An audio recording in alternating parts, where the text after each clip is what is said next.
Hi, I'm Audra Burns from Dartmouth-Hitchcock, and welcome to the sixth in our webinar series, Heads Up, Coping Through COVID-19. Today we will focus on challenges that seniors may be experiencing as a result of the ongoing pandemic, ways they can manage, and how family and caregivers can best support them. Questions for our experts can be submitted to social@hitchcock.org or comment in the thread below.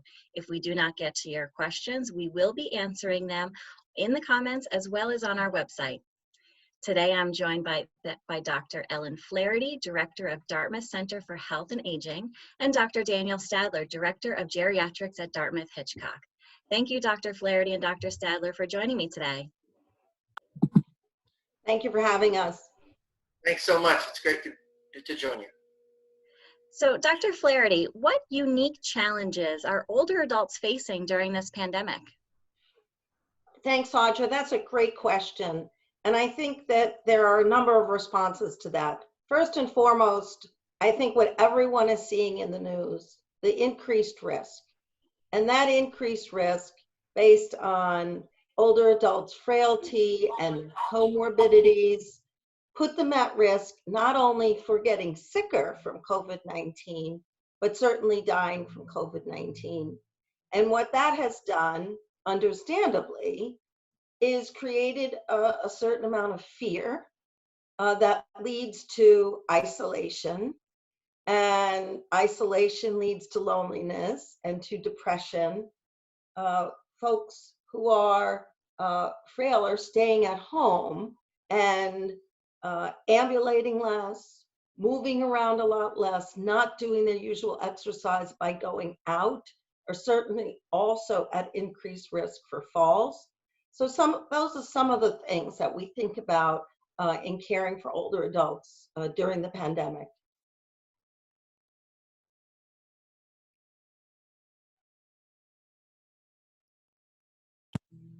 Just want to echo what Dr. Flaherty just said.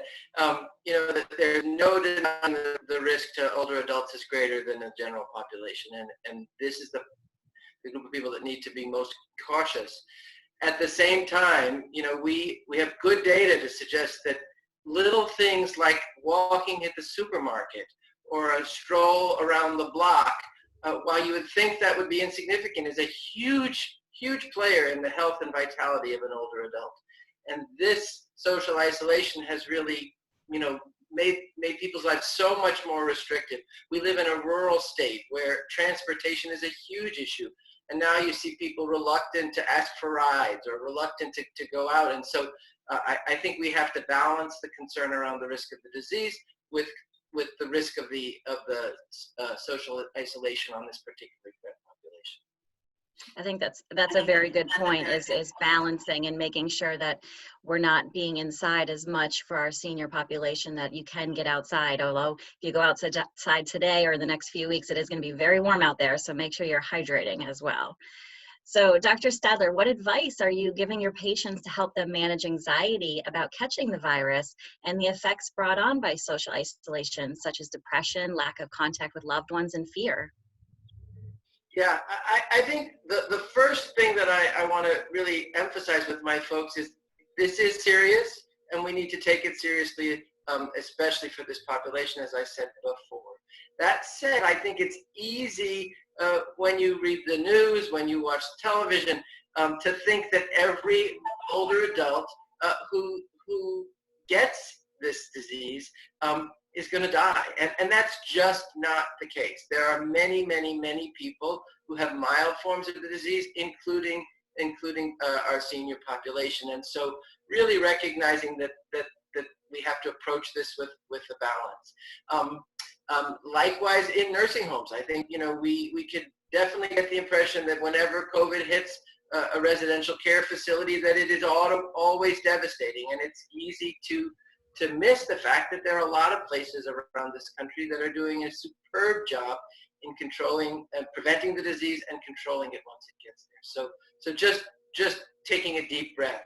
And then the other thing I think is really recognizing that if one gets this disease, one is going to do much, much better if one goes into this from a healthy place, a vital place, really at your best. And so there is no more important time to can do the things we've been suggesting for years. You know, make sure you keep exercising, watch your diet, get plenty of sleep, monitor your other illnesses and keep them in control, and reach out to your healthcare providers, you know, with early signs of symptoms, whether it be for COVID or for something else.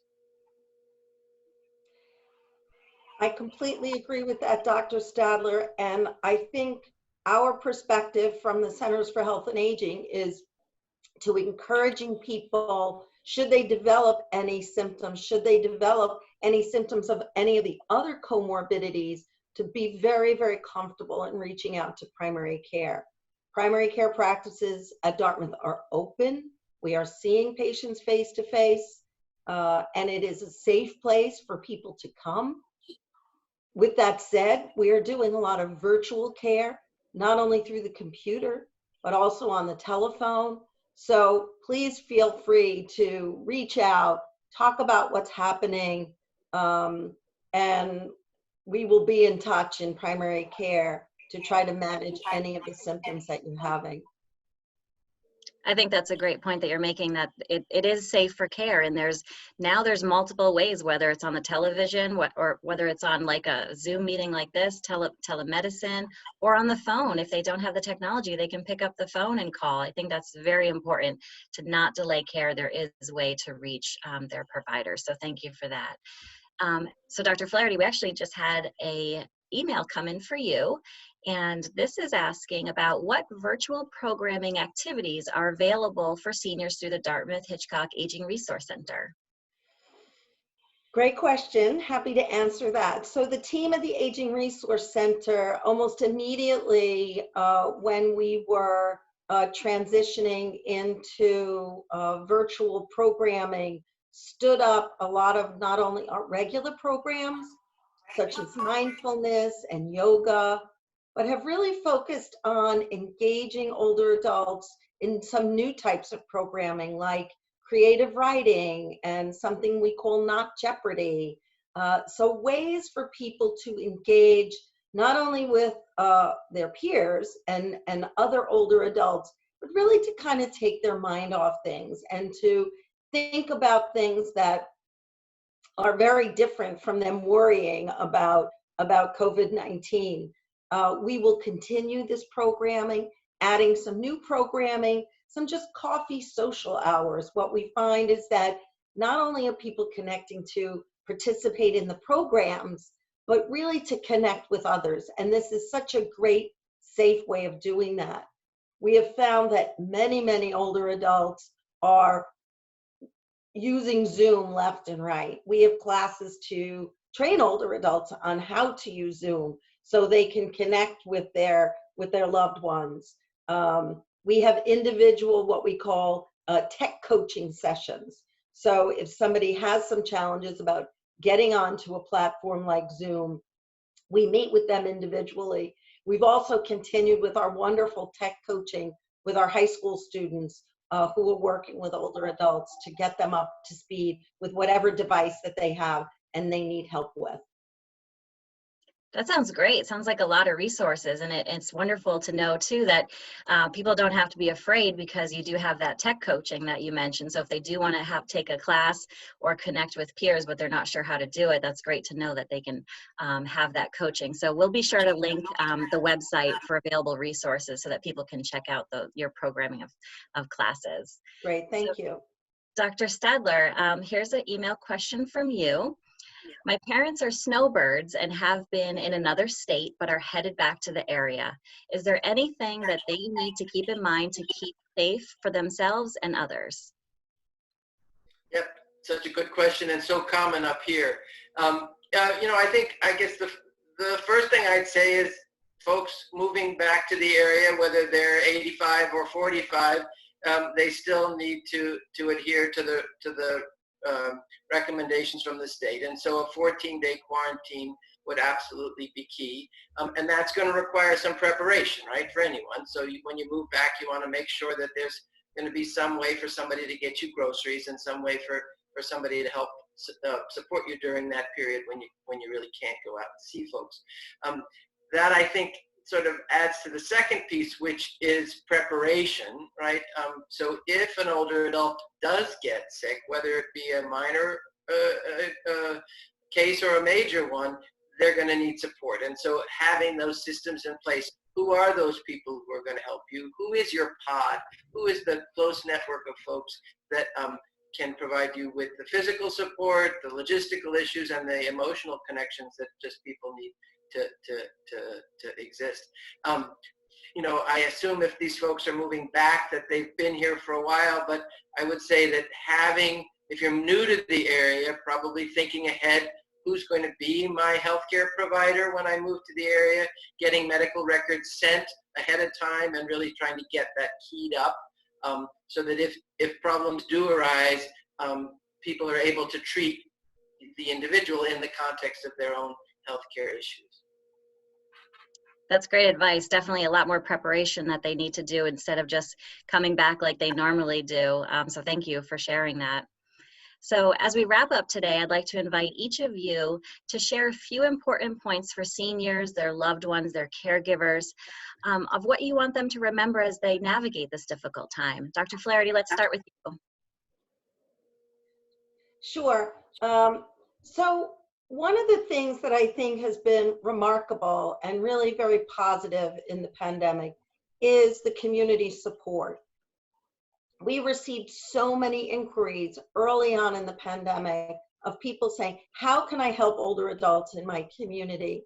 And every community has set up a mechanism to provide support for not only grocery shopping, but errand running. We do individual phone calling. And I think so many older adults have this amazing, wonderful sense of independence, especially here in New England. And my advice would be, now's the time to take people up on that offer.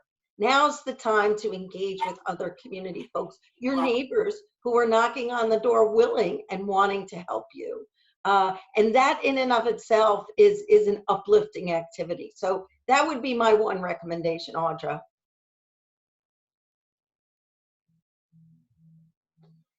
And Dr. Stadler, what about you? What recommendations do you have? Yeah, I think it would be what we've sort of alluded to so far. It's the importance of balance. You know, just really recognizing that this is a time of dramatic change, and when there are really no clear right answers, and there's the risk of the disease, and then there's the risk of the isolation, and so just trying to put in perspective, you know, one's own personal issues. Making intelligent choices, not sort of getting fixed in your ideas, you know, following the law, following the recommendations, listening to your individual provider, but also making sure that you take the steps to stay active, to stay engaged, and to make sure that when this is all over, you're as healthy as you can possibly be. And I think what I've heard from both of you is that there are an incredible amount of resources available for seniors. So it's important for them to take advantage of what's available. And we will be posting those resources so that not only seniors, but their caregivers have access to that information. So thank you both for joining me today. Thank you. Thank you, Audra, for having us. And thanks to everyone for tuning in. This would have wrapped up our 6 planned webinars for our series, but due to overwhelmingly positive feedback, we are going to be adding 2 additional webinars. The first is going to be on economic impact on the pandemic on June 3rd and supporting high-risk families on June 10th. Please visit our website for additional information. Until then, stay healthy, stay safe, and we'll see you next week. Thanks, everybody.